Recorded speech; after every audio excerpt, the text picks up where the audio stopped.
Google Play Music is a music and podcast streaming service and online music player. The service was launched on November 16, 2011, and is available on Android, Android TV, iOS, and web browsers. But on October of 2020, Google Play Music will be replaced by YouTube Music. So what went wrong for Google Play Music? Let's find out. Introduction from 2010 to 2011. Google first hinted at releasing a cloud media player during their 2010 Google I/O developer conference when Google's then Senior Vice President Social Vik Gandatra showed a music section of the then called Android market during a presentation. A music service was officially announced at the following year's I/O conference on May 10, 2011, under the name Music Beta. Initially, it was only available by invitation to residents of the United States and had limited functionality. The service featured a no-cost music locker for storage up to 20,000 songs, but no music store was present during the beta period, as Google was not yet able to reach licensing deals with major record labels. After a 6-month beta period, Google publicly launched the service in the US on November 16, 2011, as Google Music with the Go to 11 announcement event. The event introduced several features of the service, including a music store integrated into the then named Android market using sharing via the Google Plus social network Artist Hub pages for musicians to self-publish music, and song purchasing reflected on T-Mobile phone bills. At launch, Google had partnerships with 3 major labels: Universal Music Group, EMI, and Sony Music Entertainment, along with other smaller labels, although no agreement had been reached with Warner Music Group. In total, 13 million tracks were covered by these deals, 8 million of which were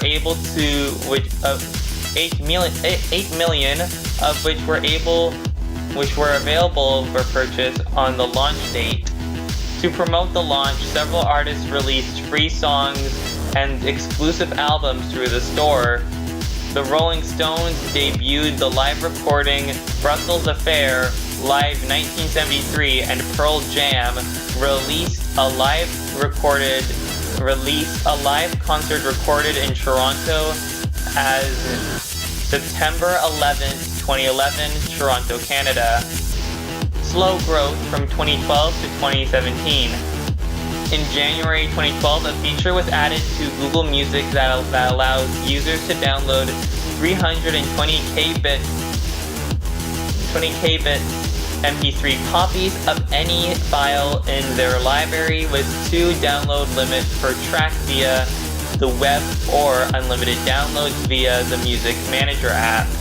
According to a February 2012 report from CNET, Google executives were displeased with Google Music's adoption rate and revenues in its first 3 months.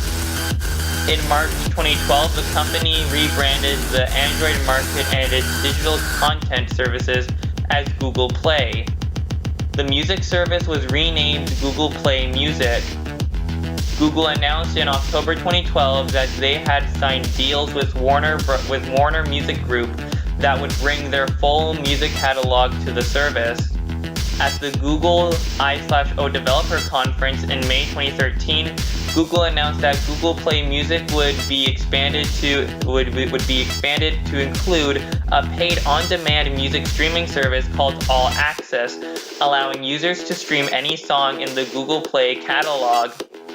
It debuted immediately in the United States for $9.99 per month, which is $7.99 per month if the user signed up before June 30th. The service allows users to combine the All Access catalog with their own library of songs. Google Play Music was one of the first 4 apps compatible with Google's Chromecast digital media player that launched in July 2013. In October 2014, a new Listen Now feature was introduced, providing contextual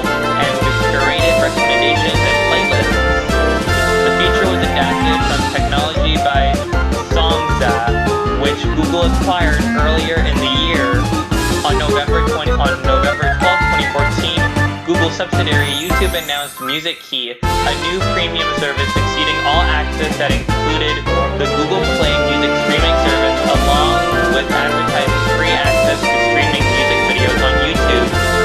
Additionally, aspects of the two platforms were integrated.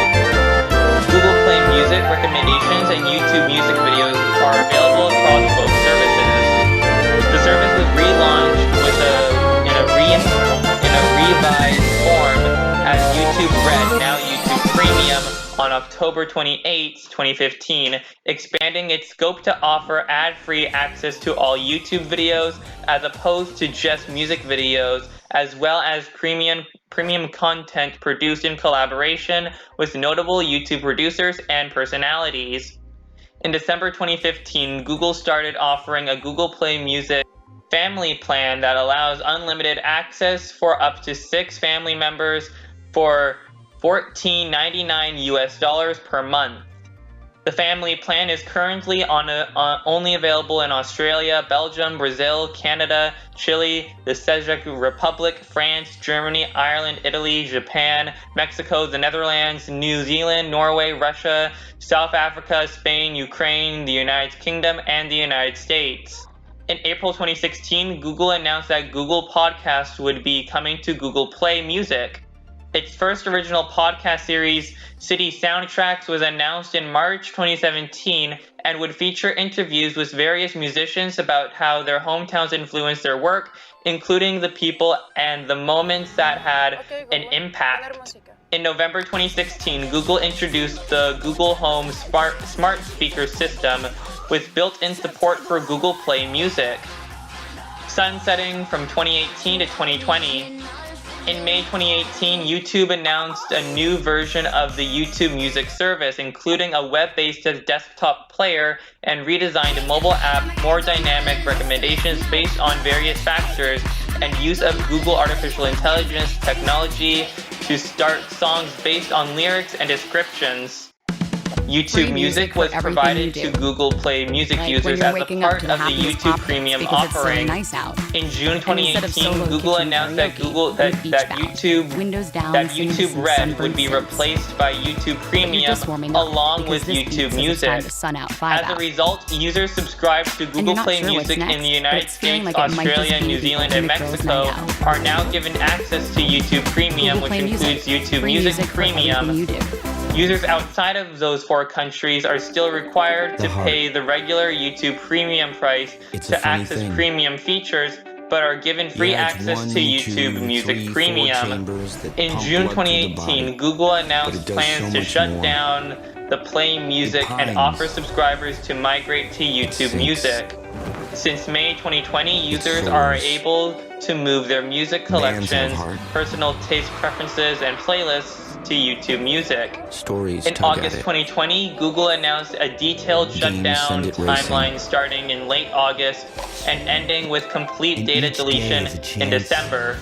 In late August, the Music Manager will no longer support uploading or downloading music and making pre-orders and purchases. In September, music streaming will no longer be available in New Zealand and South Africa.